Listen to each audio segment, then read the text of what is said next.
पाकिस्तान में स्पिन में रिजर्व का खाना खाली है बिल्कुल। यानी कि हम घूम फिर के फिर यासिर पे आ जाते हैं, बल्कि आप अगर एवरेज एजेस भी चेक करें माशाल्लाह सब लेट 30s में हमारे ये जितने स्पिनर्स हैं वो इस वक्त बैठे हुए हैं। मेरे ख्याल से अगर पाकिस्तान क्रिकेट टीम के ओवरऑल स्ट्रक्चर की हम उसके नॉमेनक्लेचर की बात करें तो उसमें जो इस वक्त ये स्पिनिंग में नए टैलेंट का ना आना एक परेशान कुन सूरत हाल तो है इस वक्त पाकिस्तान क्रिकेट के लिए। क्या कहेंगे आप इस बारे में? देखिए ये हमारी एक बदकिस्मती है कि ऊपर ऊपर बिल्डिंग को हम संभाल रहे होते हैं और नीचे जो स्ट्रक्चर या बेस जो है वो इतना स्ट्रांग हमारा नहीं है। आप देखिए बदकिस्मती, आप देखिए नुमान भी किस उम्र में जाके खेले, साजिद के Yes. पे आके खेले और यासिर भी अपने एक सीरीज खेल ले, 2-3 सीरीज और निकाल ले। इवन जाहिद भी अगर टीम में आते तो वो भी किस उम्र में है। नीचे से कोई प्लेयर्स नहीं आ रहे।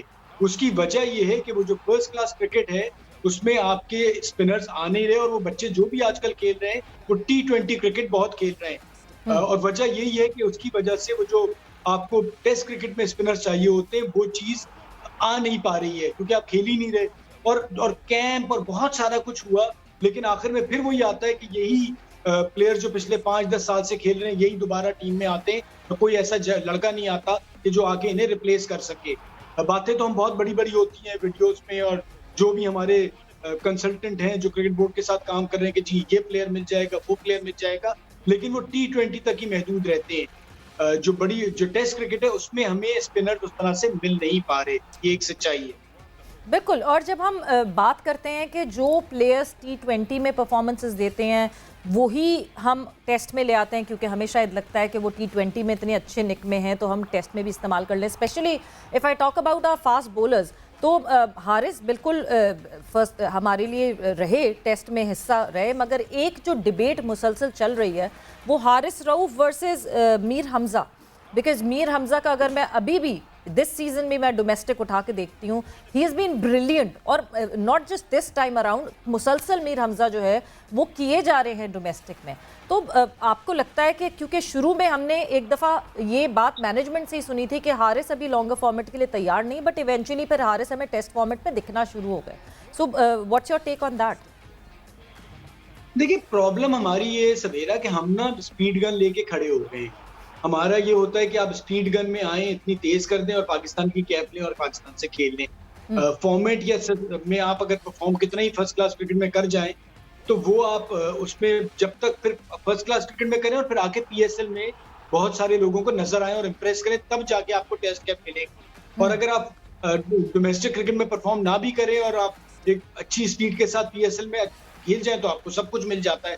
तो हमारा जो सिलेक्शन का क्राइटेरिया जो है ना वही कुछ ऐसा नहीं है। और अच्छी बात यह है कि हम जीत भी रहे हैं। जब आप जीत रहे होते हैं तो आपकी मर्जी है, जिसे चाहे खिला दें, जिसे चाहे बिठा दें। ये तो मसाइल उस वक्त आते हैं जब ऑस्ट्रेलिया इंग्लैंड का टूर होता है, वहां जाके पता चलता है।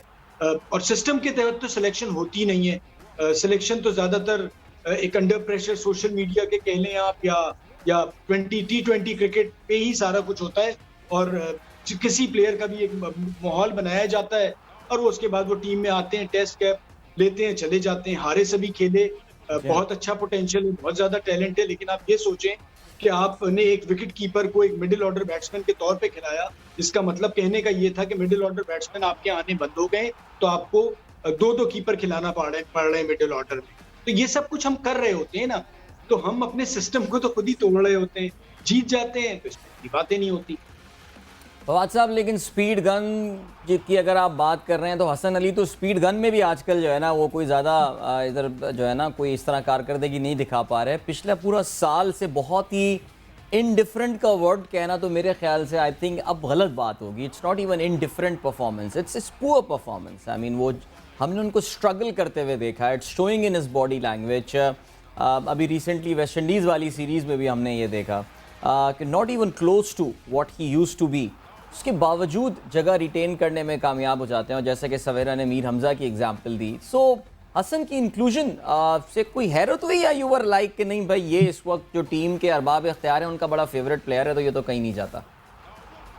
देखिए अदिल, हमारा प्रॉब्लम ये हो रहा है कि हम अभी तक रियलाइज नहीं कर पा रहे कि 3 फॉर्मेट जो है वो क्रिकेट के डिफरेंट हैं। दुनिया ने उस हिसाब से अपने आप को संभाल लिया है और कंडीशंस के हिसाब से अगर आपके पास प्लेयर्स मौजूद हैं, किन कंडीशंस में कौन से बॉलर, कौन से बैट्समैन, कौन से स्पिनर्स हमारे यूजफुल रहेंगे और किस फॉर्मेट में हमें कहीं ना कहीं ये आगे चल के बहुत जल्द फैसले करने पड़ेंगे और वो मुश्किल फैसले भी होंगे, लेकिन बिल्कुल। हम असल में फेयर और ऑनेस्ट फैसले कर नहीं पा रहे होते, तो फिर हम यही कुछ कर रहे होते हैं। हसन पे मुझे भी कोई डाउट नहीं है, उसमें बहुत पोटेंशियल है। काउंटी क्रिकेट अभी गया था, बड़ा अच्छा वहां पर खेला, लेकिन पाकिस्तान क्रिकेट से वो परफॉर्म नहीं कर पा रहा, वो स्ट्रगल कर रहा है।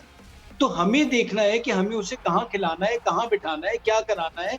तो हम ये समझ नहीं पा रहे होते। अच्छा, हम जब समझ नहीं पा रहे होते तो हम बाज कुछ लोगों को हम खिलाते नहीं है, वो ज्यादती कर देते हैं, कुछ लोगों को ज्यादा खिला देते हैं, वो ज्यादती कर देते हैं। तो इसमें कहीं ना कहीं हमारी गलतियां हैं। तो हम एक रियलाइज करें, सारे बैठ के एक साथ बैठे कि जो 3 फॉर्मेट हैं उनके 20-20 अलग प्लेयर निकाल लें।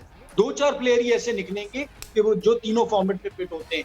अगर तो हमने हर फॉर्मेट में टॉप पे रहना है, वरना इसी तरह से तीसरे, चौथे, पांचवें नंबर पे चलता रहेगा। बट खैर वो यही है कि जब भी स्क्वाड अनाउंस होगा कुछ लोग खुश होंगे, कुछ लोग खुश नहीं होंगे। कभी हमें होगा ये प्लेयर नहीं खेला, ये प्लेयर नहीं खेला।